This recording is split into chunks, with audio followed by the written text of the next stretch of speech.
শাকিব খানের রোমান্টিক সিনেমার পরিচালককে গুঞ্জন আছে আগামী বছর তথা 2026 সালে শাকিব খান আবারও নতুন করে রোমান্টিক সিনেমায় অভিনয় করতে যাচ্ছেন।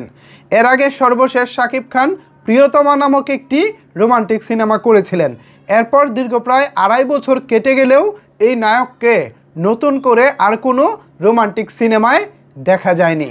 তবে সাম্প্রতিক গুঞ্জন উঠেছে শাকিব খান আবারও রোমান্টিক সিনেমায় অভিনয় করতে চলেছেন এবং সেই সিনেমাটি 2026 সালে করবেন তিনি। এখন প্রশ্ন হচ্ছে সেই রোমান্টিক সিনেমার পরিচালক হিসেবে কে থাকবেন।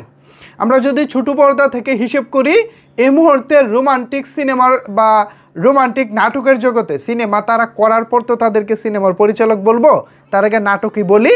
এই মুহূর্তে ছোট পর্দায় যারা রোমান্টিক নাটক ভালো বানাচ্ছেন তাদের মধ্যে অন্যতম হচ্ছেন শিহাব শাহীন, এরপর রয়েছেন মিজানুর রহমান আরিয়ান, এরপরে রয়েছেন জাহিদ প্রীতম।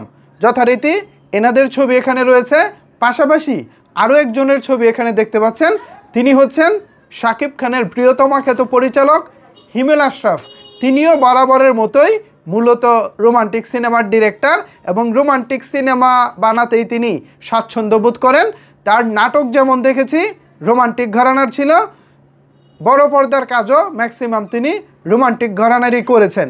সো সেই জায়গা থেকে এখন প্রশ্ন হচ্ছে শাকিব খানের আপকামিং নতুন রোমান্টিক সিনেমার পরিচালক কে হবেন। এটা নিয়ে অলরেডি শাকিব খানের ভক্তদের মাঝে আলাদা একটা কৌতূহল তৈরি হয়েছে, আলাদা একটা গুঞ্জন তৈরি হয়েছে। আমার কাছে কেন জানি মনে হচ্ছে শাকিব খান হয়তোবা নতুন কাউকেই সুযোগ দিবেন।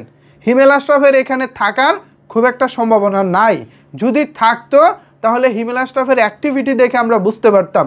হিমেল আশরাফ তার ফেসবুক পোস্টে এমন কিছুরই ইঙ্গিত দেননি। তবে 2-4 মাস আগে গত কুরবানির ঈদ যখন তিনি দেশে করতে এসেছিলেন তখন তিনি জানিয়েছিলেন, কুরবানির ঈদ অথবা রোজার ঈদ যে কোনো একটা সময় তিনি গণমাধ্যমকে জানিয়েছিলেন ভবিষ্যতে তিনি ফিরতে চান, সেটাও রোমান্টিক গল্প নিয়ে। তিনি আসলে অ্যাকশন সিনেমা খুব একটা পছন্দ করেন না, অ্যাকশন সিনেমা তিনি বানাতেও পারেন না বা অ্যাকশনের দিকে তার একটা আগ্রহ না, এরকম কথা বলেছিলেন। কিন্তু তিনি তো বলেছিলেন প্রায় 2 বছর পরে আসবেন। তো এই বছর যেহেতু বলেছেন 2 বছর মানে 2027 সাল, 26 সালে তার আসার কোনো সম্ভাবনা নাই বললেই চলে।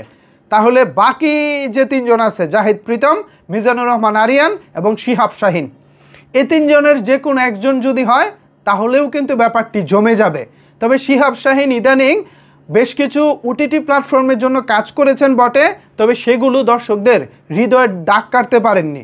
কেন পারেননি? হয়তো তার নির্মাণে কোনো ফল্ট থাকতে পারে। সর্বশেষ আমরা বড় পর্দায় শিহাব শাহীনের যে কাজটি দেখে আমরা অনেক বেশি হয়েছি, আনন্দিত হয়েছি বা ভালো লেগেছে, সেটা ছিল ছুঁয়ে দিলে মন। ছুঁয়ে দিলে মনের পরে শিহাব শাহীন আর তেমন উল্লেখযোগ্য কাজ আমাদেরকে উপহার দিতে পারেননি।